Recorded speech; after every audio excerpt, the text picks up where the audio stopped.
Emma Rose Sullivan had 4 minutes to convince a stranger to believe the unbelievable, or she'd vanish across state lines into a trafficking network where 3 children before her had already disappeared. For 4 days, she'd been trapped in a car with a woman who'd stolen her from a Denver museum by pretending to be her mother's friend. But Emma had one weapon her kidnapper didn't know about. The sign language her deaf best friend Lily had taught her over 2 years of recess conversations and lunchtime lessons. What the woman driving that white Honda Pilot didn't realize was that the rest stop she'd just pulled into, a Flying J on I-80 in the middle of a Wyoming blizzard, was Hell's Angels territory. And the massive biker standing by his Harley, touching the tattoo on his forearm that read Sarah Lynn Patterson, 2008-2019, knew every sign Emma was about to make. This is Emma and Ghost's story, and what happened in the next 18 minutes would prove that sometimes our greatest losses become someone else's greatest rescue. Before we continue, please subscribe to the channel and let us know where you are watching from in the comments. Enjoy the story. Please see me. Please understand. Please help. Emma Rose Sullivan pressed her forehead against the cold window of the Honda Pilot's back seat and watched the snow fall in thick, heavy sheets across the Flying J parking lot. Her breath fogged the glass. She was 9 years old, 4'1", 58 pounds, with auburn hair in braids that hadn't been brushed in 3 days, and green eyes that hadn't stopped searching for help since the moment she realized she'd been taken. The woman in the driver's seat, who'd called herself Karen Mitchell online, who'd claimed to be her mother's friend, who'd smiled so kindly at the Denver Children's Museum 4 days ago, checked her phone for the 3rd time in 2 minutes. Her jaw was tight. Her fingers drummed the steering wheel. "We're stopping for gas and bathroom," the woman said without turning around. Her voice had lost its fake sweetness days ago. Now it was just flat and cold. "You stay quiet. You don't talk to anyone. If you try anything, I'll tell them you're my bratty niece throwing a tantrum. They won't believe you." Emma nodded. She'd learned not to argue. Arguing made the woman angry, and when the woman got angry, her grip got tighter and her voice got louder, and the zip ties around Emma's wrists, hidden under her too thin jacket sleeves, cut deeper into her skin. But Emma had also learned something else over 4 terrible days. She'd learned that adults didn't always listen to words, especially not the words of a 9-year-old girl claiming she'd been kidnapped when the woman with her looked respectable and spoke confidently and had an answer for everything. Emma had tried words at the motel in Colorado. "Excuse me, I need help. This isn't my mom." The desk clerk had looked at the woman, who'd smiled and said, "Divorce is hard on kids," and the clerk had nodded sympathetically and handed over the room key. She'd tried words at the gas station in Utah. "Please call the police. She took me." The cashier had glanced at the woman, who'd laughed and said, "She's mad because I won't buy her candy." And the cashier had rolled her eyes in understanding. Words didn't work, not when the woman was standing right there, watching, lying. But Emma had another way to communicate. A way her best friend Lily Chen had taught her. Lily was deaf, had been since birth. And for 2 years, Emma had been learning American Sign Language so they could talk without words. At first, it was just basic signs. Hello, thank you, friend. But Lily was patient, and Emma was determined, and their teacher, Mrs. Rodriguez, had started teaching the whole class basic ASL as part of an inclusive education program. Emma knew hundreds of signs now, including the ones for emergencies.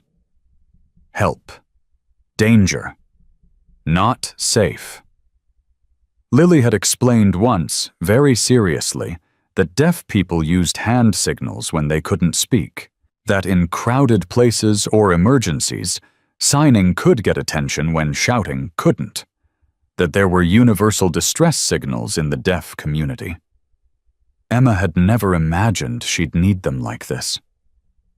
The woman opened her door, and cold December air rushed into the car.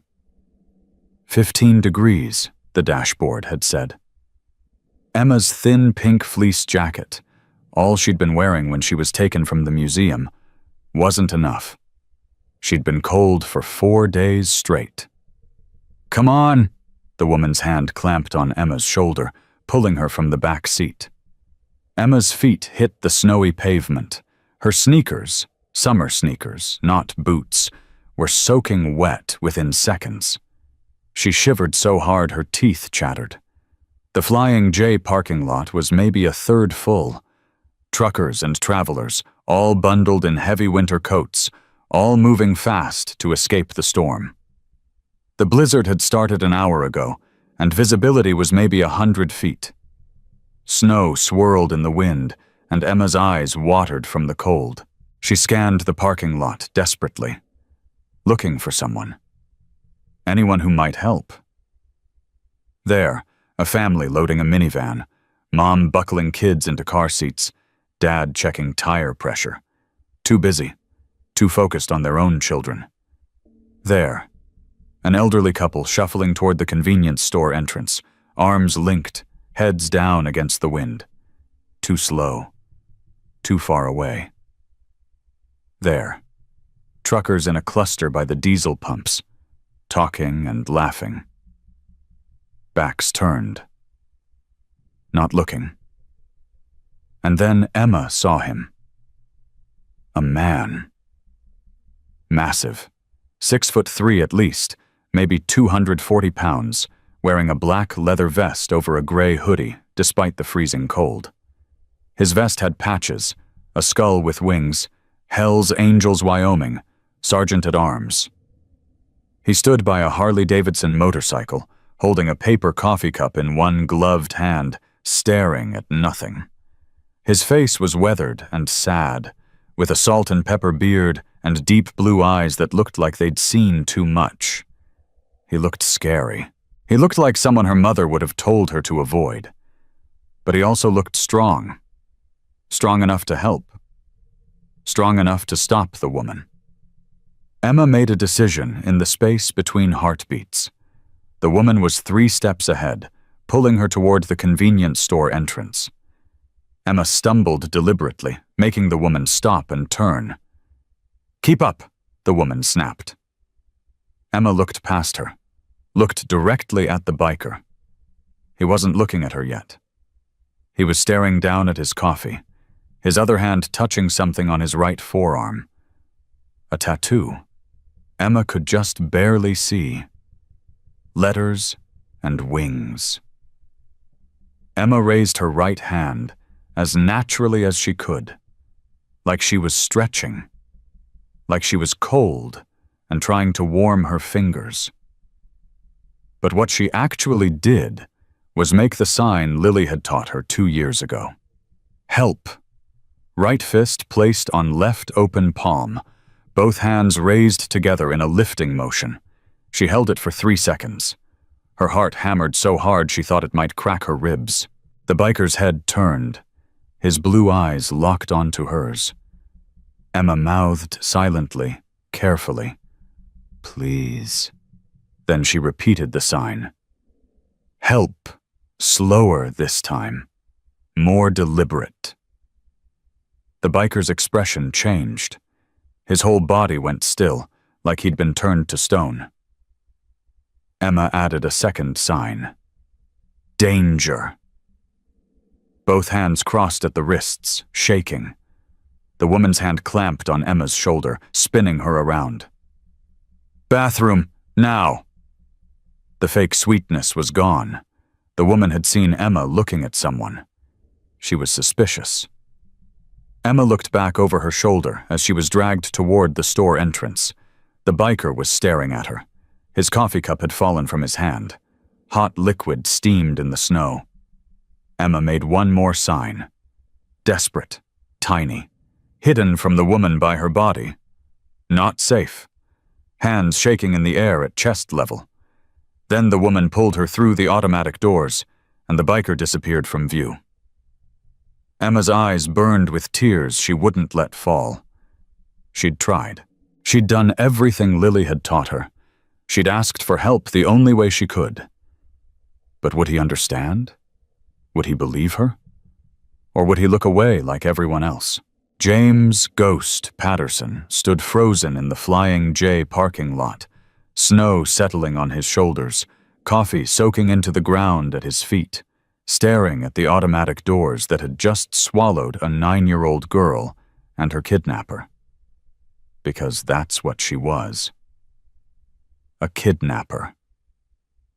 Ghost knew it in his bones, in his cop instincts, in the part of him that had raised a deaf daughter for 11 years and knew American Sign Language as fluently as English. That little girl had just signed help, then danger, then not safe. The exact signs his Sarah had used when she needed him. Ghost's hands were shaking. Not from cold, from recognition, from memory, from the way the universe sometimes reached across time and pain to put you exactly where you needed to be at exactly the right moment. December 19th, 4 days before the 5th anniversary of Sarah's death. He'd been riding from Cheyenne to Salt Lake City. Club business, a run he'd made dozens of times. But the blizzard had forced him to stop at this rest stop, this specific Flying J, at this specific time. And a child who knew sign language, a child in danger, had asked him for help using the language his daughter had taught him. Ghost pulled out his phone with hands that still trembled. His mind was racing through everything he'd seen in those 10 seconds. The girl, auburn hair in braids, green eyes, freckles, summer clothes in December, no coat, no gloves, no hat, shivering violently, face pressed against car window, desperate searching looks, fear in every line of her small body. The woman, 30-something, overdressed, too much jewelry, designer sunglasses in a blizzard, fake smile, tight grip on the girl's shoulder, suspicious eyes, white Honda Pilot with Colorado plates. The signs, perfect ASL, not guessing, not random hand movements, deliberate, practiced. Help, danger, not safe. The girl knew sign language, which meant she either had deaf family, deaf friends, or had been taught deliberately, which meant she was smart enough to know that signing could communicate when speaking couldn't, which meant she was trying desperately to ask for help without alerting the woman. Ghost had been a corrections officer for 6 years after retiring from the police force. Before that, he'd spent 20 years as a cop, including 5 years in crimes against children. He'd worked missing persons cases, Amber Alerts, child abductions. He knew what a kidnapped child looked like, and he knew that every second he hesitated was a second that girl got farther away. He dialed. 911, what's your emergency? This is James Patterson, Hells Angels Wyoming chapter, Sergeant at Arms. I'm at the Flying J Travel Plaza on I-80, exit 104, near Rock Springs. His voice was steady, cop-trained, calm despite the adrenaline flooding his system. I have a possible child abduction situation. Woman with a 9-year-old girl. The child signaled me for help using American Sign Language. She made the signs for help, danger, and not safe. The woman is not related to this child. I'm certain. Sir, can you describe the child and the woman? Ghost provided descriptions. Every detail. The girl's summer clothes in freezing weather. The woman's overdressed appearance. the white Honda Pilot with Colorado plates. He rattled off the license plate number. Cop habit, memorizing plates automatically. "And you're certain the child was asking for help?" "I'm certain.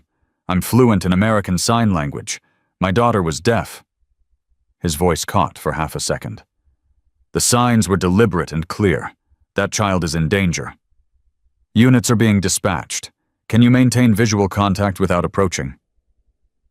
They went into the convenience store. I'm moving to a position where I can watch both the store exit and their vehicle. I will not lose sight of them. Ghost pocketed his phone, but kept the line open as he walked across the parking lot. 47 years old, and he moved with the quiet efficiency that had earned him his road name. Ghost. Silent. Observant. Always there when you needed him. He positioned himself near a pickup truck that gave him a clear line of sight to both the store entrance and the white Honda Pilot. And then he made a second call. The phone rang twice. "Vic, it's Ghost." Victor Vic Mendoza, 55 years old, 25 years in the club, president of the Hells Angels Wyoming chapter, answered immediately. "Brother, what's wrong?" Because Vic knew. Knew that Ghost didn't call during a supply run unless something was wrong. Knew that Ghost's voice had that specific tone, the one that meant someone needed help. "I need every brother within 50 miles at Flying J, I-80, exit 104, right now." A pause. 1 second of gravity. "What's going on?" "Child abduction in progress. 9-year-old girl. She signed to me for help. The woman with her is not her mother. I've called 911, but I need backup. I need witnesses, and I need to make sure this woman doesn't disappear before the cops arrive." "Say no more. We're coming." The line went dead. And that was it. No questions about proof or evidence. No concerns about legal complications. No debate. Just brothers moving toward danger because one of their own said someone needed help. That's what the patch meant. That's what Sergeant at Arms meant. You protected people. You stood between the vulnerable and those who'd hurt them. You showed up. Ghost watched the store entrance. Snow fell harder. 5 minutes passed. Then the automatic doors opened, and the woman emerged with the girl. Ghost's stomach tightened. The girl's face was red from crying. She'd been crying in the bathroom. The woman's expression was cold and angry. They started walking toward the Honda Pilot. Ghost moved. He didn't run. Running would spook her. Instead, he walked calmly, deliberately, across the parking lot and stopped directly beside the white SUV's driver's door. Not blocking it yet, just standing there, watching. The woman saw him. Her steps faltered. She changed direction, angling toward a different row of cars. Ghost followed at a distance, close enough to track them, far enough to not seem threatening yet. The woman's pace increased. She was pulling the girl faster. The girl stumbled. Her wet sneakers had no traction on the snow, and the woman yanked her upright. Ghost closed the distance. "Ma'am?" His voice was calm, neutral, non-threatening. "Is the little girl okay? She looks cold." The woman turned, her face a mask of fake concern. "She's fine, just cranky. We're heading to our car." "In this weather?" Ghost gestured at the blizzard. "She doesn't have proper winter clothes. No coat, no boots. She's my niece." The woman's voice had an edge now, defensive. "We're fine. Please leave us alone." Ghost looked at Emma. "You okay, sweetheart?" Emma stared at him. Her green eyes were huge in her small face, terrified, hopeful, desperate. And she made a tiny sign, hidden from the woman by her body, just her right hand at her chest. Help. That was all Ghost needed. He pulled out his phone and dialed 911 again, holding it up so the woman could see. "Yeah, I'm still at Flying J. The woman and child I reported are in front of me right now. Northeast corner of parking lot. I need units here immediately." The woman's face went white. She grabbed Emma's hand and started running toward the Honda Pilot. Ghost didn't chase her. Chasing would make this a confrontation. Instead, he did something smarter. He walked to his Harley, threw his leg over the seat, fired the engine, that beautiful deafening roar, and rode straight to the Honda Pilot's driver's side door. Then he parked his bike sideways, directly in front of the door, so close the woman couldn't open it without hitting his motorcycle, killed the engine, pocketed the keys, crossed his arms. The message was clear. "You're not leaving." Rachel Voss, whose real name wasn't Karen Mitchell, whose online persona was as fake as her smile, stood 10 feet from her Honda Pilot and realized she was trapped. The biker was blocking her driver's door. The parking lot's only exit was on the far side of the building, and she could hear sirens now. Faint, but getting closer. She'd been so careful. 4 children before Emma, all successfully delivered. 4 payouts of $15,000 each. She had a system. She knew how to identify vulnerable single mothers online, how to build trust over months, how to take children in public places where confusion worked in her favor. She'd delivered 3 girls and 1 boy to her contact in Montana. All of them had vanished into the trafficking network without a trace. Emma was supposed to be number 5, supposed to be delivered tomorrow morning. December 20th, 10 a.m., at a warehouse outside of Billings. $15,000 on delivery. But she'd underestimated this child. Hadn't known Emma knew sign language, hadn't realized the girl would be smart enough to use it. Hadn't anticipated stopping at a rest stop in Hell's Angels territory where a biker who apparently understood sign language, would see her. Rachel's mind raced. She had maybe 2 minutes before police arrived. She could run. Grab Emma and run on foot. But where? The blizzard was getting worse. Visibility was almost zero. And she was wearing heels and a designer coat. She'd freeze before she made it a mile. She could lie. Claim Emma was her niece. Claim they were traveling to visit family. But the biker had already called 911, had already reported this as an abduction. And Emma would talk. Emma would tell them she'd been taken from Denver. Would tell them about the motel rooms and the zip ties and the lies. She could fight. Try to physically get past the biker, shove him off his motorcycle, force the door open. But the man was 6'3" and 240, and Rachel was 5'6" and 120. He'd snap her like a twig. She was caught. And she knew it. Rachel looked at Emma, this small, freckled girl who'd ruined everything, and felt a flash of pure rage. All the girl had to do was stay quiet for one more day. Just one more day. But Emma wasn't looking at her.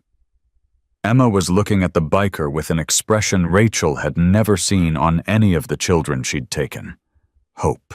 Wyoming Highway Patrol Officer Maria Santos and her partner, Officer Jeremy Jenkins, arrived at Flying J 7 minutes after Ghost's first call. 2 units, lights blazing, pulling into the parking lot in a choreographed approach that spoke to years of training. They'd been briefed en route. Possible child abduction. Adult male reporter was ex-law enforcement. Child had signaled using sign language. High reliability call. Santos saw the scene immediately. A massive biker in Hell's Angels colors standing beside his Harley, which was parked to block a white Honda Pilot's driver door. A woman in her 30s standing near the SUV, hands at her sides, looking trapped, and a small girl in summer clothes, shivering violently, standing between them. Santos approached with one hand near her weapon, the other holding her radio. "This is Officer Santos, Wyoming Highway Patrol. Everyone stay where you are." The biker didn't move, just nodded once. The woman started talking immediately. "Officer, thank God you're here. This man has been harassing us. He won't let us leave. He's been following us and blocking our car. My niece is terrified." Santos looked at the girl. "Sweetheart, what's your name?" The girl's voice was small, but clear. "Emma Sullivan, from Denver, Colorado." "Is this woman your aunt?" Emma shook her head. "No." The woman's face flushed. "Emma, stop lying. You're upset because I won't let you have candy, but lying to police. Ma'am, I need you to be quiet for a moment." Santos kept her eyes on Emma. "Emma, how old are you?" 9. "Where's your mom?" "Denver. I live with my mom. Her name is Jennifer Sullivan. She's a teacher." Emma's voice was shaking. "This woman took me from the Children's Museum 4 days ago. She said she was my mom's friend from online. She said my mom had an emergency and she needed to take me to her. But she was lying. She's been driving for days. She won't let me call my mom. I don't know where we're going." Santos's radio crackled. "Dispatch to Unit 7, Amber Alert Match. Emma Rose Sullivan, age 9, reported missing from Denver, Colorado, December 15th. Suspect vehicle, white Honda Pilot, Colorado plates." Santos's expression hardened. She looked at her partner, who'd moved to cover the woman from a different angle. "Jenkins, read her rights." The woman started backing away. "Wait, this is a misunderstanding. Ma'am, hands where I can see them. You're under arrest." Rachel Voss tried one more time. "She's lying. She's my—" "You have the right to remain silent," Jenkins said, moving forward with handcuffs. "I suggest you use it." As Jenkins cuffed Rachel and placed her in the patrol car, Santos knelt beside Emma. "Emma, you're safe now. You did exactly the right thing asking for help. You're very brave." Emma started crying. Not scared crying. Relief crying. 4 days of terror releasing all at once. "Can I call my mom? Please? She doesn't know where I am. She's probably so scared." "We're calling her right now," Santos promised. "You're going to talk to her in just a few minutes." A third patrol car arrived. Then a fourth. Within 10 minutes, there were 6 units in the Flying J parking lot, along with a detective in an unmarked car and a victim advocate van. And then, from the east, came a sound that made everyone look up. A rumble, low and deep, like thunder rolling across the mountains. 40 Harley-Davidson motorcycles appeared through the snow, riding in tight formation, engines roaring in unison. They pulled into the Flying J parking lot in disciplined rows and parked in perfect order across the far end. 40 Hells Angels. Wyoming chapter members. Every brother within 50 miles who'd heard Vic's call. They dismounted, killed their engines, and stood in silence. Not protesting, not interfering, just present. A wall of leather and steel that said, "We protect children, always." Detective Sarah Chen, 42 years old, 15 years with Wyoming Highway Patrol's Major Crimes Unit, approached Ghost. "Mr. Patterson?" "Yes, ma'am." "I'm Detective Chen. You made the 911 call." "I did." "Walk me through what you saw." Ghost explained. The signs, the girl's appearance, the woman's behavior, his decision to block the vehicle, his certainty that this was an abduction. Chen nodded slowly. "Mr. Patterson, you potentially saved this child's life.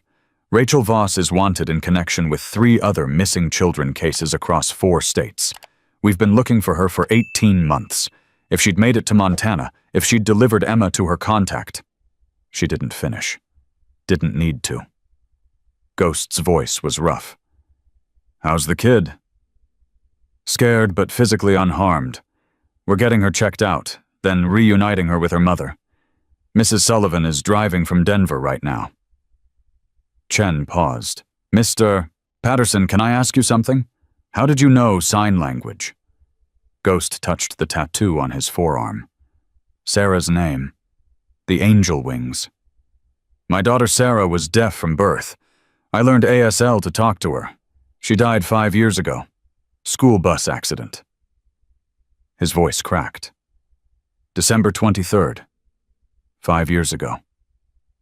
Chen's expression softened. "So when you saw Emma's signs, they were the same signs Sarah used when she needed me. Help, danger, not safe. My daughter taught me the language that saved Emma's life." Behind them, the 40 Hells Angels stood silent in the snow. Witnesses, protectors, brothers who'd dropped everything and ridden through a blizzard because one of their own said a child needed help. Officer Santos approached with Emma, who was now wrapped in a thermal blanket, wearing boots and a winter coat donated by the Victim Advocacy Center. "Mr. Patterson, Emma asked if she could meet you. Would that be okay?" Ghost nodded, not trusting his voice. Emma looked up at this massive, intimidating biker. This man with the sad eyes and the weathered face and the patches that said Hell's Angels. And she signed, "Thank you." Her small fingers moving in the sign they'd both learned from deaf people who'd taught them that communication could happen without sound. Ghost signed back. "You were very brave." Emma spoke aloud. "You know sign language." Ghost signed and spoke simultaneously. "My daughter taught me. She was deaf. She would be so proud of you for asking for help the way you did." "Where is your daughter?" Ghost touched his tattoo. "She's in heaven, but I think she sent me here to help you today." Emma thought about that. Then she stepped forward and wrapped her small arms around Ghost's waist, hugging him as tight as she could. Ghost froze. The first hug from a child since Sarah died. Then, very gently, he rested one hand on Emma's head. "I'm sorry about your daughter," Emma whispered. "I bet she was really nice. She was the best person I ever knew. My friend Lily is deaf. She's the one who taught me sign language. She says angels watch over us. Maybe your daughter saw me and told you to help." Ghost's eyes burned with tears. "Maybe she did, kiddo. Maybe she did." The 40 Hells Angels who'd answered Vic's call didn't look like what the gathering crowd expected. There were no revving engines now, no shouting, no aggression. They'd parked their bikes in perfect formation across 3 rows. Military precision that came from years of riding together, from discipline that ran deeper than the patches they wore. When the engines cut off almost in unison, the sudden silence after all that noise felt heavy and expectant. Vic Mendoza, the chapter president, walked across the parking lot to where Ghost stood with the officers. Vic was 55, built like a tank, with a shaved head and a gray goatee. He'd served 2 tours in Iraq before coming home and joining the club 25 years ago. "Ghost," he said, gripping his sergeant-at-arms' shoulder. Then, to Detective Chen, "Ma'am, we're not here to interfere. We're here as witnesses and support, that's all." Chen studied the wall of bikers. She'd been a cop long enough to know that Hell's Angels got a bad reputation. Some of it earned, some of it stereotype. But these men stood calm and silent, arms crossed, simply present. "Appreciated," she said finally. "But we've got this under control." "Yes, ma'am." Vic didn't move. Neither did the other 39 brothers. They weren't leaving until Emma was safe. That was the unspoken message, And Chen, to her credit, understood it. Detective Chen's phone rang. She answered, listened, then her face went pale. When? A pause. How many? Another pause. Jesus Christ. She hung up and looked at the patrol cars where Rachel Voss sat handcuffed in the back seat. Mr. Patterson, I need to ask you something.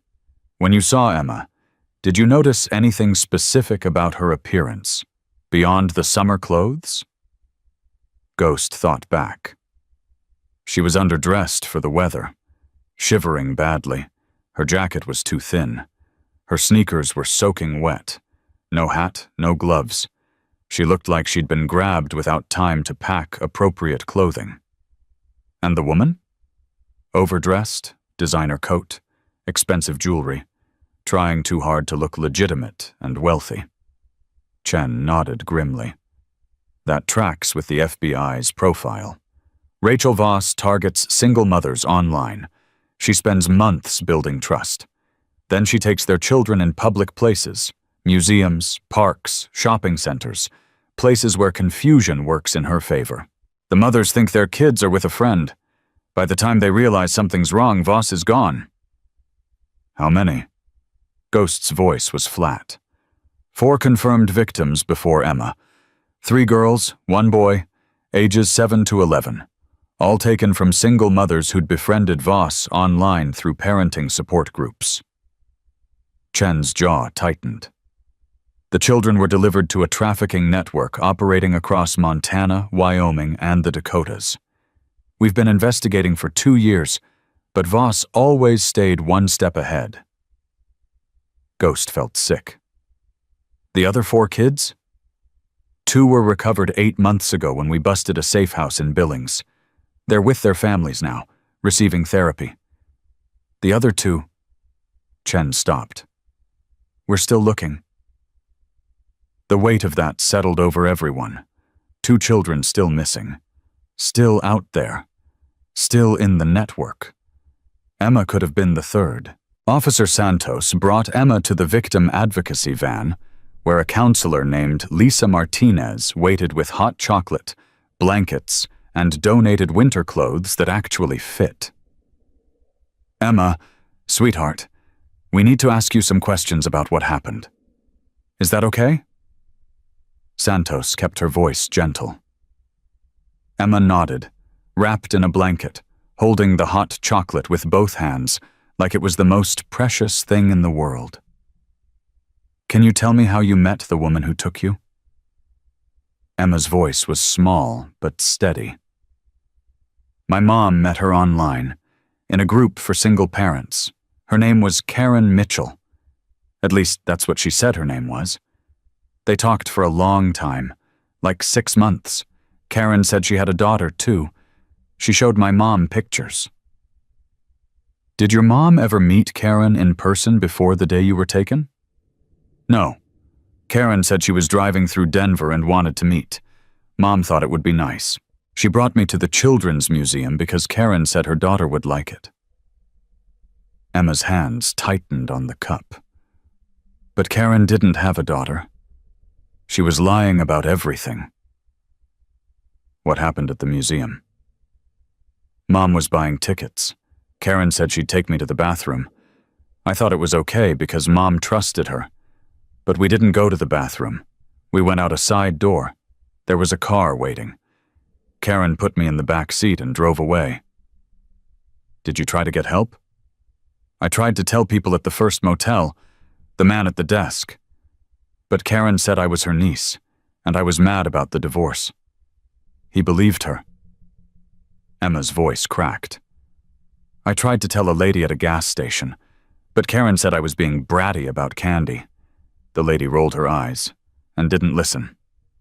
That must have been very scary. I stopped trying to use words, because Karen was always there, and she always had an answer that made me sound like a liar. Emma looked up at Santos. But my best friend Lily is deaf. She taught me sign language. I thought maybe if I couldn't talk, I could sign, and maybe someone would understand. That was incredibly smart, Emma. I tried signing to 6 people before the biker, at different stops, but nobody understood. Or they didn't want to get involved, or they thought I was just playing. Tears slid down Emma's cheeks. But he understood. He knew what I was saying, and he helped. While Emma gave her statement, Detective Chen questioned Rachel Voss in the interview room at the Rock Springs police station, where they'd transported her after processing at the scene. Rachel had lawyered up immediately, refusing to answer questions. But her phone, seized during the arrest, told a story she couldn't hide. Chen scrolled through the messages with her FBI liaison on speakerphone. "We've got texts going back 6 months to a Jennifer Sullivan in Denver," the FBI agent said. "Classic grooming pattern. Voss built trust slowly, shared fake photos of a fake daughter, positioned herself as a supportive friend." "What about contacts in Montana?" "There's a number she texted 3 hours ago. Arriving tomorrow morning. Weather delay. We're tracing it now, but it's likely her trafficking contact, the one who was expecting delivery of Emma Sullivan tomorrow at 10 a.m. Chen felt cold. Emma had been 18 hours away from disappearing into a network where 2 children were still missing. "There's something else," the FBI agent said. "We pulled Voss's financials. She's received 4 deposits of $15,000 each over the past 2 years, all from offshore accounts connected to the trafficking network. Each deposit corresponds with a missing child case. So she gets paid per child delivered." "Exactly. She's not the ringleader. She's a recruiter, a transporter, but she's a critical link in the chain. And now that we have her, we can work up the network." "What about the previous victims?" "The 2 we recovered 8 months ago, 7-year-old Mia Chen from Boise and 9-year-old David Rodriguez from Salt Lake City. Both identified Voss from photo lineups. They confirmed she was the one who transported them. We're building a federal case now. Multiple counts of kidnapping across state lines, child trafficking, conspiracy." Chen looked through the one-way glass at Rachel Voss, who sat at the table examining her manicured nails like this was a minor inconvenience. "What's the sentence looking at?" "With 4 confirmed kidnappings, 2 children still missing, and evidence of participating in a trafficking network. We're talking life without parole. Federal charges. She's not seeing daylight again." Back at Flying J, where the investigation was still processing the scene, witness statements were being collected. Officer Jenkins interviewed Dale Foster, a 56-year-old truck driver who'd been fueling up when Ghost blocked the Honda Pilot. Dale Foster, age 56, 30 years driving long haul. "I've driven I-80 for 3 decades, Dale said, leaning against his Semisa. "I've seen Hell's Angels at truck stops before. Never had a problem. Most of them are just regular guys who ride motorcycles. Today, I watched one save a little girl's life." "What did you see specifically?" Jenkins asked. "I saw the biker, big guy, Hell's Angels vest, standing by his Harley. Then I saw a woman with a kid heading toward a white SUV. The kid looked wrong, too cold, wrong clothes, scared face. The biker walked over, talked to them, and the woman got defensive real quick. Then he pulled out his phone and she tried to run. He blocked her car with his motorcycle." Dale shook his head. "It was the smartest thing I've seen. Didn't chase her, didn't grab her. Just made it impossible for her to leave. Then he waited for you guys. Perfect execution." "Did you interact with the woman or child?" "No, but I watched the whole thing. And I can tell you, that woman was lying when she said the kid was her niece. You could see it in how the kid looked at her. That wasn't family. That was fear." Jenkins noted everything. "Thank you, Mr. Foster. We'll need you to sign a formal statement." "Whatever you need. That biker's a hero." Officer Santos interviewed Patricia Reynolds, a 43-year-old mother of 3 from Utah, who'd been in the convenience store when Rachel and Emma entered. Patricia Reynolds, age 43, elementary school teacher. "I was buying coffee when they came in," Patricia said, her voice shaking. I saw them in the bathroom area. The woman was on her phone, texting. The little girl was crying. I could hear her through the door. Did you intervene? Patricia's eyes filled with tears. I didn't. I told myself it wasn't my business. I told myself maybe it was a custody dispute or the kid was having a tantrum. I told myself I didn't want to interfere. She wiped her face. I heard that little girl crying, and I walked away. I bought my coffee and left. And then 15 minutes later I saw the police cars and the bikers, and I realized, Ms. Reynolds, you're not responsible for what that woman did. But I could have helped. I could have asked questions. I could have called someone. Instead, I looked away. Patricia looked at Santos directly. I teach elementary school. I tell my students to ask for help when they need it. I tell them adults will listen. But when a child needed someone to listen, I didn't, and I'll have to live with that. Santos made notes. Ms. Reynolds, your statement will be part of the record, and I hope you'll remember this moment the next time something feels wrong. I will. I promise you, I will. The third witness was Thomas Chen, no relation to Detective Chen, a Wyoming state trooper who'd been off-duty, buying supplies with his family when the incident occurred. Thomas Chen, age 38, Wyoming state trooper, 12 years on force. I was with my wife and kids, Thomas said. We were loading groceries when the Hells Angels started arriving. 40 bikes, easy. I thought, this is about to get messy. Because that's what you assume, right? 40 bikers showing up means trouble. But that's not what happened, Jenkins prompted. No. They parked in perfect formation, killed their engines, and stood there, quiet, just watching, making sure that woman didn't escape and that little girl stayed safe. Thomas shook his head. I've been a cop for 12 years. I've seen bikers cause problems, but I've also seen them stop problems. Today, they stopped one.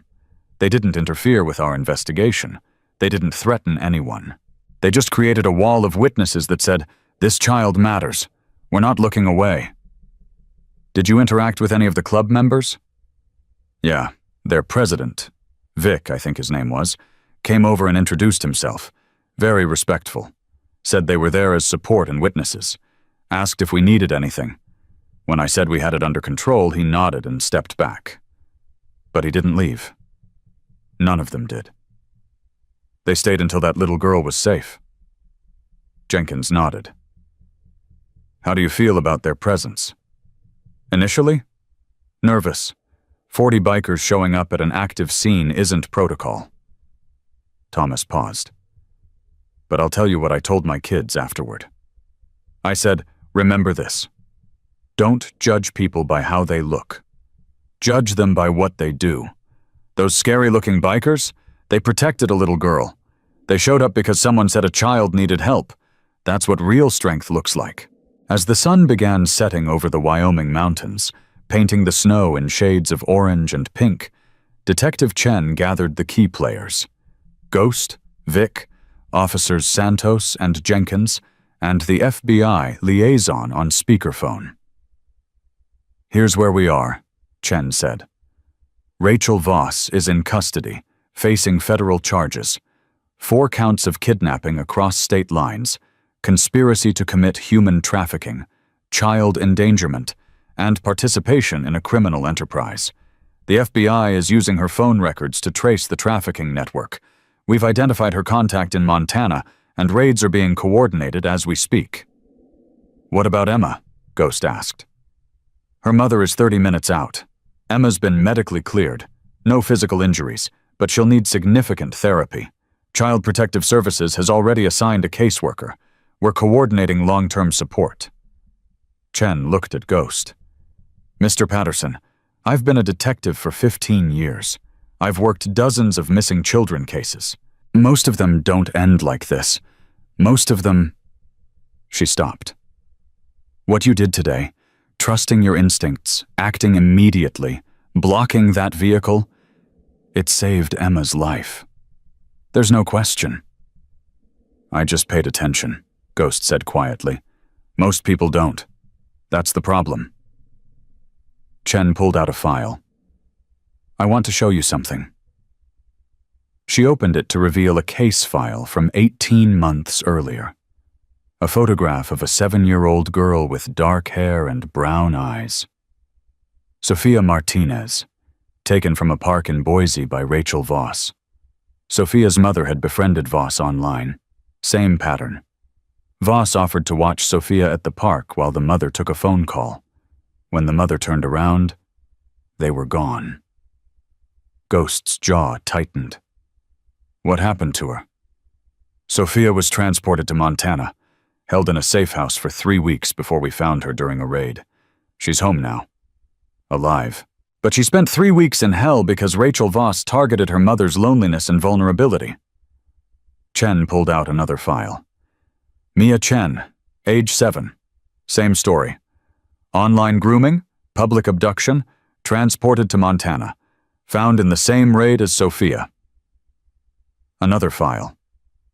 David Rodriguez, age 9. Taken from a shopping mall in Salt Lake City. Found during a different raid in North Dakota. He'd been missing for 2 months. Chen's voice was hard. Rachel Voss has been doing this for at least 2 years. 4 successful deliveries that we know of. 2 children still missing. Jessica Park, age 8, from Seattle, and Connor Walsh, age 10, from Phoenix. Both taken by Voss. Both vanished into the network. Both still out there. She closed the files. Emma Sullivan was going to be number 5. She was 18 hours away from being delivered to a warehouse in Billings, where she'd have been sold to the highest bidder and disappeared forever. If you hadn't seen her signs, if you hadn't blocked that exit, if you hadn't trusted your gut, we'd be adding Emma to the list of missing children we're still searching for. The weight of that settled over everyone in the room. So when I say you saved her life, Chen continued, I mean it literally. You stopped a trafficking operation in progress. You gave us the break we needed to trace the network. And you gave Emma Sullivan her life back. Ghost touched the tattoo on his forearm. Sarah's name. The angel wings. My daughter saved her, he said quietly. She taught me the language. She's the reason I understood. Then your daughter's legacy just saved another little girl's life, Chen said. That's something to hold on to. At 6:47 p.m., a silver Honda Accord pulled into the Rock Springs police station parking lot, tires screeching as it stopped. Jennifer Sullivan burst out of the driver's seat and ran toward the station entrance. Her brother David was right behind her, trying to keep up. Inside, Emma sat in a comfortable interview room, wearing donated clothes, drinking hot chocolate, coloring a picture with crayons the victim advocate had provided. She looked up when the door opened. Mommy! Emma launched herself across the room and into her mother's arms. Jennifer Sullivan collapsed to her knees, holding her daughter, sobbing into Emma's auburn hair. Baby, oh God, baby, I'm so sorry. I'm so sorry. I should have protected you better. You didn't know, Mommy, Emma said, crying too. She tricked you. She was really good at lying. I looked for you everywhere. I called the police. I posted your picture on every website I could find. I drove to every place I thought she might take you. I didn't sleep. I didn't eat. I just looked and looked and... I'm okay, Mommy. I'm safe now. A biker saved me. Jennifer pulled back, looking at her daughter's face. A biker? He knew sign language, like Lily uses. I signed for help, and he saw me. He blocked the car so she couldn't take me away. I want to meet him, Jennifer said immediately. I need to thank him. Officer Santos opened the door. Mrs. Sullivan, Mr. Patterson is in the waiting area. I can take you to him if you'd like. Ghost stood when they entered. This massive, intimidating man in his Hell's Angels vest, with his weathered face and sad eyes, and the tattoo that honored a dead daughter. Jennifer Sullivan looked at him and saw exactly what Emma had seen. A protector. "You're James Patterson?" Her voice was shaking. "Yes, ma'am." "You saved my daughter." Ghost shook his head. "She saved herself. She was smart enough to ask for help. I just understood what she was saying. The police told me about your daughter, about Sarah. I'm so sorry for your loss." "Don't be," Ghost said gently. "Sarah taught me the language that saved Emma. In a way, my daughter saved yours. That's a gift. Knowing her life meant something beyond the grief." Jennifer stepped forward and hugged him. This stranger, this biker, this man who'd given her back her child. "Thank you," she whispered. "Thank you for seeing her. Thank you for acting. Thank you for not letting her disappear." Emma tugged on Ghost's vest. "Can I show Mommy your motorcycle?" Ghost smiled. A real smile, the first in days. "Sure, kid." Outside, in the parking lot where 40 Hells Angels still stood watch, Emma showed her mother the Harley-Davidson that had blocked the Honda Pilot's door. "This is what stopped her from driving away," Emma explained. "He parked it right in front so she couldn't leave. And then the police came and arrested her." Jennifer looked at the motorcycle, then at Ghost, then at the 40 bikers who'd stood in the snow for hours because one of their brothers said a child needed help. "I don't know how to thank you all," she said. Vic stepped forward. "You don't need to, ma'am. We protect kids. That's what we do. Always have. Always will. But you dropped everything. You rode through a blizzard. You stayed for hours." "That's what brotherhood means," Vic said simply. Ghost called. We came. A little girl needed protecting. We protected her. That's not something you thank people for. That's just being human." Emma signed to Ghost. "You're my hero." Ghost signed back. "No. You're mine. You reminded me why I'm still here." And in that moment, in a police station parking lot in Rock Springs, Wyoming, surrounded by 40 Hells Angels and a blizzard that was finally easing, something broken in James Ghost Patterson's heart began, just barely, to heal. 3 months later, on a cold March morning, Ghost received a letter from Denver. It was handwritten, in a child's careful printing, with drawings of motorcycles in the margins. "Dear Ghost, Mom says I should write to you, because talking about what happened helps me heal. My therapist, Dr. Chang, says that too. I've been going to therapy twice a week since I got home. At first I didn't want to talk about it, but Dr. Chang is really nice and she never makes me feel bad for being scared. I'm back in school now, 4th grade. My teacher, Mrs. Rodriguez, knows what happened, but the other kids don't. Mom said I can tell people if I want to, but I don't have to. I told Lily, though. She's my best friend, the one who taught me sign language. She cried when I told her that the signs she taught me saved my life. She said she's proud of me. The police said that the bad lady is going to prison for a really long time. They said she can't hurt any more kids. That makes me feel safer. Mom wanted me to tell you that we're doing okay. She had to take time off work after I came home, but her school was really understanding. The Hells Angels chapter in Denver, Mom says you called them, helped us with money for therapy, and they even paid our rent for 3 months while Mom couldn't work. We didn't ask for that. They just did it. I still have nightmares sometimes. But when I wake up scared, Mom is always there. And I remember that you helped me, that you saw me when I needed someone to see me. Lily and I are teaching our whole class more sign language. We did a presentation about how ASL saved my life. Now everyone in my class knows the signs for help, danger, and not safe. Mrs. Rodriguez said it's important for kids to know lots of ways to ask for help. Thank you for blocking the car. Thank you for calling the police. Thank you for understanding what I was saying. Love, Emma P.S. Mom says we can visit this summer if you want. I'd like to see your motorcycle again. Ghost read the letter 3 times, sitting in the Granite Riders Clubhouse in Cheyenne, with his brothers around him. Then he folded it carefully and put it in his wallet, next to the picture of Sarah he always carried. Rachel Voss's federal trial lasted 3 days. The evidence was overwhelming. Testimony from Emma Sullivan, testimony from Sophia Martinez, Mia Chen, and David Rodriguez, the 3 children recovered before Emma.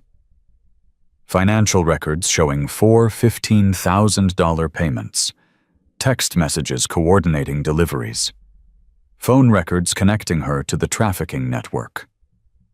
Ghost attended every day of the trial, sitting in the gallery in his Hell's Angels vest, making sure Rachel Voss saw him, making sure she knew that someone had been paying attention.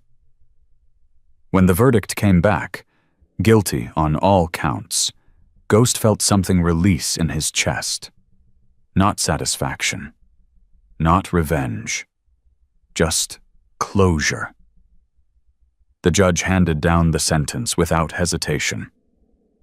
Ms. Voss, you targeted vulnerable families. You exploited their loneliness and trust. You took children from their homes and delivered them to people who would abuse them. You participated in a network that treats children as commodities. You showed no remorse, no conscience, no humanity. The judge's voice was cold and final. I hereby sentence you to life in federal prison without the possibility of parole. May you spend the rest of your days understanding the magnitude of what you've done. Rachel Voss stared straight ahead, her face blank. But Ghost saw her hands shake. Good, he thought. Be scared. Feel powerless. Know what those children felt. Outside the courthouse, Detective Chen found Ghost on the steps. The FBI traced the network, she said. Voss's testimony, she cooperated once she realized she was looking at life, led to 14 arrests across 5 states. We found Jessica Park and Connor Walsh, the 2 kids who were still missing.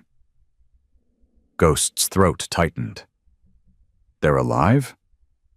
They're alive. Both of them. Jessica was in a safe house in Rapid City. Connor was in Missoula. Both recovered. Both reunited with their families. Chen's eyes were bright. Because you stopped Rachel Voss in that parking lot, we got the information we needed to trace the entire network. You didn't just save Emma. You saved 6 children. Ghost couldn't speak. Could only nod. There's something else, Chen said. The U.S. Attorney's Office wants to recognize you. Civilian commendation for heroism. Are you okay with that? Ghost shook his head. I don't need recognition. I just need to know those kids are safe. They are. Because of you. 6 months after Emma's rescue, the Hells Angels Wyoming chapter held a meeting at their clubhouse in Cheyenne. Vic stood at the head of the table, looking at the 23 members gathered there. Brothers, we need to talk about what happened with Emma Sullivan, about what Ghost did, and about how we can make sure more people know how to recognize when a child needs help. He pulled out a stack of papers. I've been working with child advocacy groups and the National Center for Missing and Exploited Children. We're creating a program, teaching people to recognize signs of child abduction and trafficking, teaching them basic ASL signs for emergencies, distributing cards with warning signs and what to do if you see something wrong. Tank, a 49-year-old former combat medic, spoke up. What kind of training? Workshops, Vic said. We'd run them at community centers, schools, churches, teaching people to pay attention, to trust their gut when something feels wrong. To understand that children in danger often can't speak openly, but they're trying to communicate in other ways. Reaper, a 52-year-old former detective, nodded. Like Emma using sign language. Exactly. We'd teach basic ASL signs. Help, danger, not safe. We'd teach people what a scared kid looks like versus a bratty kid. We'd teach them how to intervene safely, calling 911, becoming a witness, creating obstacles for abductors without putting themselves in danger. Chains, a 38-year-old former teacher, leaned forward. What would we call it? Ghost spoke for the first time, his voice rough. Sarah's signs. Everyone looked at him. We call it Sarah's signs, Ghost repeated. After my daughter, because she taught me the language that saved Emma. And if we're going to teach people ASL for emergencies, we should honor the deaf community that created that language. We should honor the kids like Sarah who need these signs every day just to communicate. The room was silent for a moment. Then Vic said, All in favor? Every single hand went up. Not a moment's hesitation. Not a single dissenting voice. 23 men voting unanimously to create a program that would teach people to see children who needed help. 1 year after Emma's rescue, the Sarah's Signs program graduated its first class of 50 participants, teachers, parents, community leaders, and everyday citizens who wanted to know how to help. Ghost stood at the front of the Cheyenne Community Center, teaching ASL signs to a room full of people who'd given up their Saturday morning to learn. This is the sign for help, he demonstrated, placing his right fist on his left open palm and raising both hands together. In the deaf community, this is a universal distress signal. If you see a child make this sign, pay attention. Something might be wrong. He showed them danger. Not safe. Scared. These signs saved Emma Sullivan's life, he said, because she learned them from her deaf best friend, because she was smart enough to use them when she couldn't speak openly, and because I knew what they meant. A woman in the front row raised her hand. How do we know when to intervene? What if we're wrong? Then you're wrong, Ghost said simply, and you apologize. But if you're right, you might save a life. I'd rather look like an idiot blocking a parking lot exit than let a child disappear because I was too worried about being mistaken. He paused, looking around the room. Rachel Voss, the woman who took Emma, counted on people looking away. She counted on bystanders thinking, it's not my business, or someone else will handle it, or I don't want to interfere. Predators rely on our discomfort with confrontation. They rely on our hesitation. Don't give them that advantage. After the workshop, a young mother approached him with her 6-year-old daughter. Mr. Patterson, my daughter wanted to meet you. She learned about Emma's story at her school. The little girl looked up at Ghost with serious eyes. I learned the help sign. If I'm ever in trouble, I'll use it. And I'll keep trying until someone sees me, like Emma did. Ghost knelt to her level. That's exactly right. You keep trying. Someone will see you, I promise.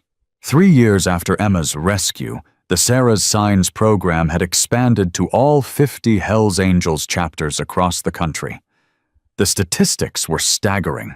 4,200 people trained in recognizing signs of child abduction and trafficking. 12 children saved by program graduates who recognized distress signals, basic ASL instruction, provided to 127 schools across 15 states. Partnership with National Center for Missing and Exploited Children, resulting in nationwide awareness campaign. 3 of those 12 saves involved ASL signs. A 10-year-old boy in Oregon signed help to a grocery store employee who'd taken the Sarah's Signs workshop. A 7-year-old girl in Texas signed danger to a waitress who'd learned basic ASL from the program's materials. An 8-year-old in Florida signed "not safe" to a librarian who'd attended a Hell's Angels training session. Each time, someone paid attention. Each time, someone trusted their gut. Each time, a child went home. On December 23rd, the 5th anniversary of Sarah's death, Ghost visited her grave in the Cheyenne Cemetery. It was snowing softly, the way it had been snowing that terrible day when the school bus had slid off the icy highway into the ravine, when he'd gotten the call that had ended his world. He knelt in front of the headstone, pink granite with angel wings carved into the top. Sarah Lynn Patterson, 2008, 2019. Beloved daughter. Her hands spoke love in every sign. Ghost signed to the grave, the way he always did, talking to his daughter in the language they'd shared. Sarah, sweetheart, Daddy has something to tell you. He signed slowly, tears freezing on his cheeks. 3 years ago, on December 19th, a little girl made your signs. She was scared and alone and being taken by a bad person. She signed help and danger and not safe. The same signs you used when you needed me. His hands moved through the cold air, forming the shapes Sarah had taught him 13 years ago when she was just learning to communicate.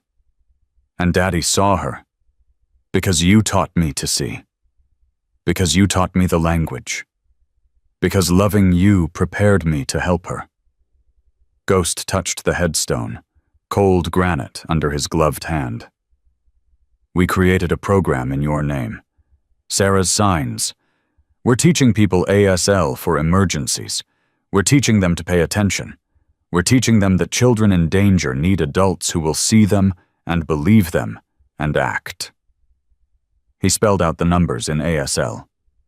12 kids saved so far. 12 kids who went home because someone learned the language you used every day. 12 families who got to keep their babies because you taught your daddy to listen with his eyes instead of his ears. Ghost's voice broke. I miss you so much, baby girl. Every single day. But I'm starting to understand something. Your life wasn't just about the 11 years we had together. It was also about what you taught me, about how that knowledge saved Emma, about how your legacy is still protecting children. He placed the sunflowers he'd brought, Sarah's favorite, against the headstone. Thank you, sweetheart. Thank you for still taking care of your daddy. Thank you for sending me to that rest stop at exactly the right time. Thank you for reminding me why I'm still here. Behind him, a voice spoke softly. I think she's very proud of you. Ghost turned. Emma Sullivan stood there with her mother. 12 years old now, taller, confident, wearing a winter coat that actually fit. Her auburn hair was loose around her shoulders, and her green eyes were bright with tears. Emma? Ghost's voice was rough. What are you doing here? We drove up from Denver, Jennifer Sullivan said. Emma wanted to visit Sarah's grave on the anniversary, to say thank you. Emma stepped forward and knelt beside Ghost. She looked at the headstone, reading the inscription. Then she signed, Thank you for sending your daddy to save me. She spelled Sarah's name in ASL, her fingers forming the letters carefully. You're teaching other kids, Emma said aloud. I saw the website for Sarah's Signs. Lily and I showed it to our school. We're doing a presentation next month about how ASL can save lives. Your friend Lily, Ghost said. How is she? She's amazing. We're in 7th grade now. She wants to be a teacher for deaf kids when she grows up. And Emma paused, smiling. I want to teach sign language too.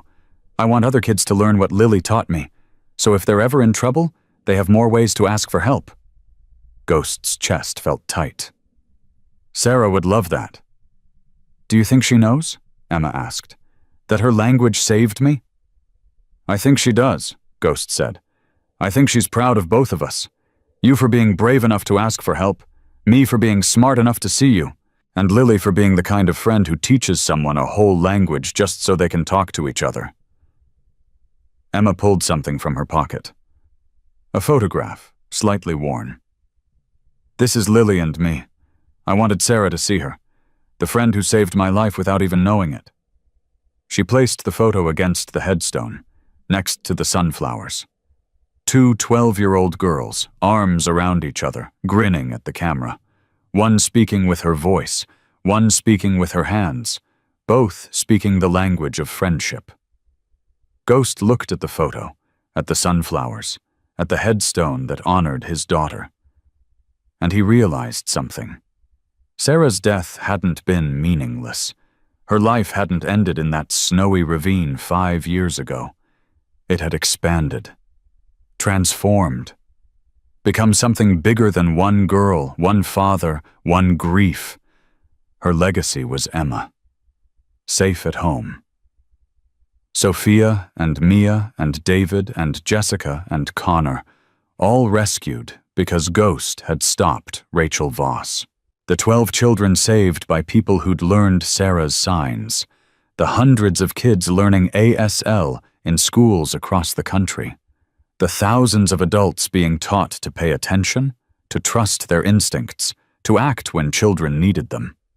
Sarah's life had become a ripple that spread outward, touching people she'd never met, protecting children she'd never known, teaching the world that communication comes in many forms, and all of them matter.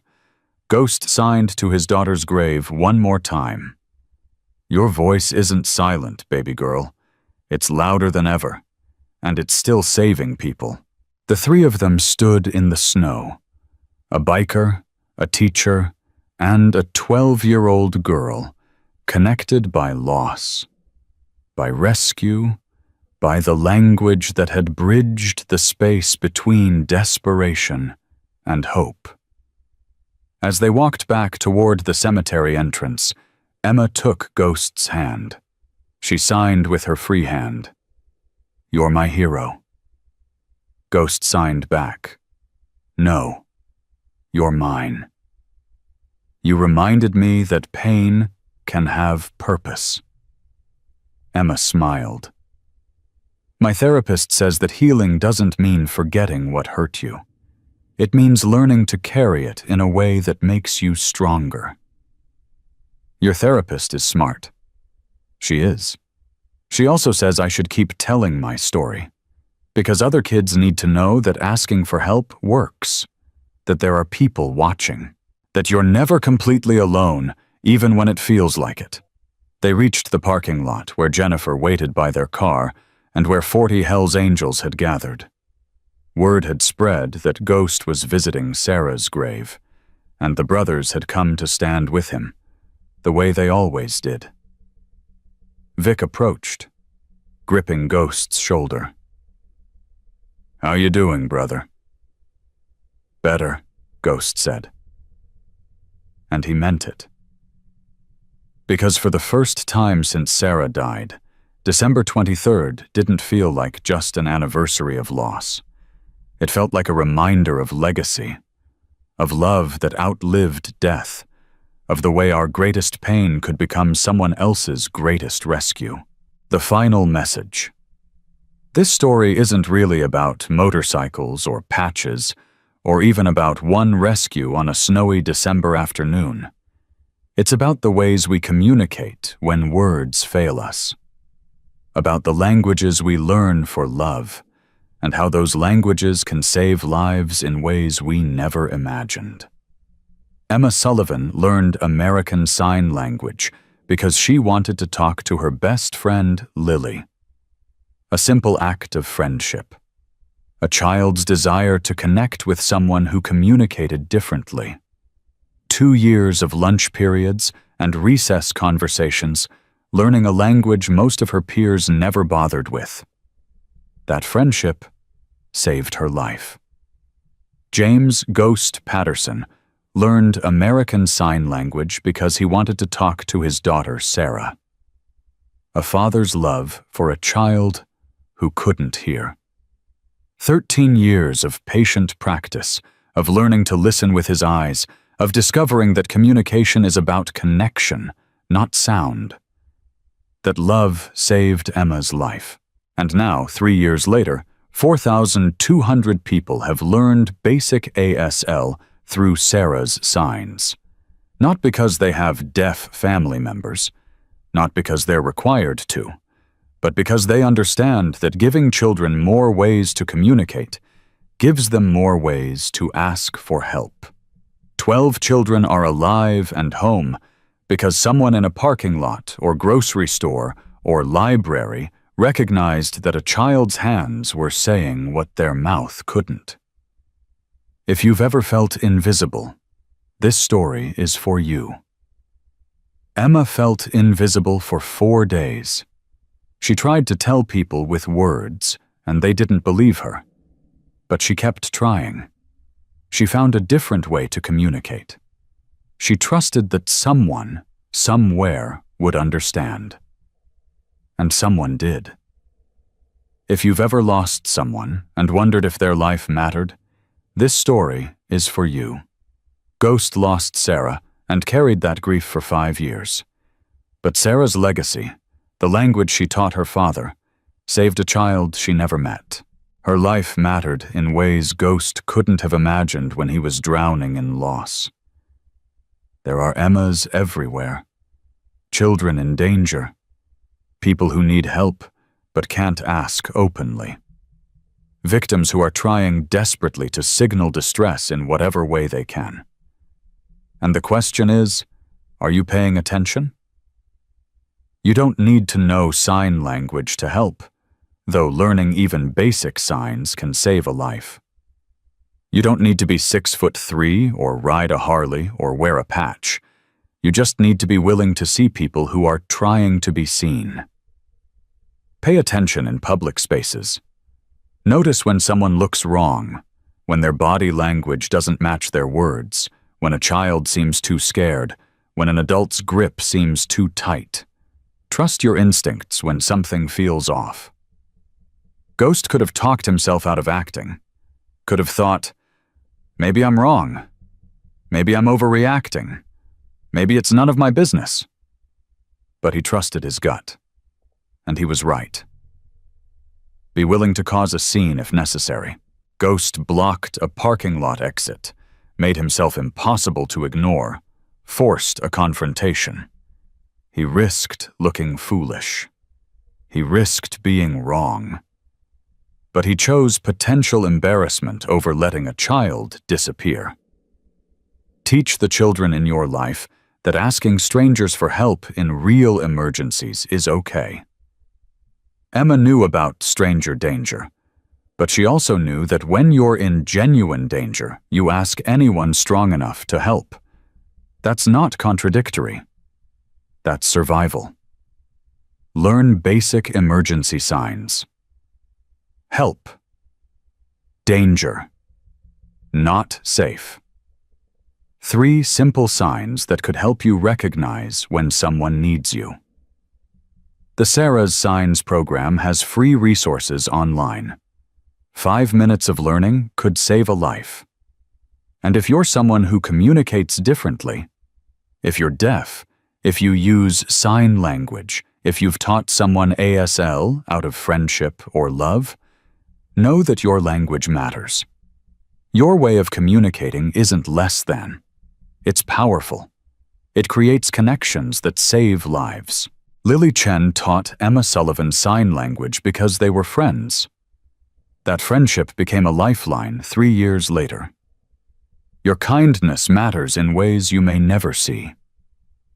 Ghost visits Sarah's grave every December 23rd. But now, instead of carrying only grief, he carries gratitude. Gratitude that his daughter's life had meaning beyond her 11 years. Gratitude that love doesn't end when someone dies. It transforms, expands, becomes something larger than loss. Emma Sullivan is 14 now. She speaks at schools about the importance of learning ASL and paying attention to people who need help. She's teaching a new generation that communication comes in many forms, and all of them deserve respect. The Sarah's Signs program continues to grow. Last month, a 15-year-old in Pennsylvania signed help to a gas station attendant who'd learned ASL through the program's online course. The teenager had been missing for 6 days. She's home now because someone understood her hands when her mouth couldn't speak freely. That's 14 children saved, 14 families reunited, 14 stories that ended with rescue instead of loss. Because people paid attention. Because people learned a language they didn't have to learn. Because people chose to see instead of looking away. If this story moved you, subscribe to Gentle Bikers and share it with someone who needs to hear it. Comment below. Have you ever learned something unexpected that later proved invaluable? Have you taught a child in your life that there are many ways to ask for help? Your awareness matters. Your willingness to act matters. Your decision to learn even one sign, even one word in a language you don't speak, could be the difference between a child coming home and a child disappearing forever. Tell us where you're watching from, because this story proves that child abductions can happen anywhere, and that heroes don't wear capes. They wear leather, they pay attention, and they believe children when children ask for help in whatever way they can. And remember, love outlives us. It becomes knowledge that saves strangers. It becomes programs that protect thousands. It becomes the reason someone else's child comes home safe. Sarah Lynn Patterson never met Emma Rose Sullivan. But Sarah's language, taught to her father through years of patient love, saved Emma's life in a snowy parking lot 5 years after Sarah died. That's how love works. It outlives us. It ripples outward.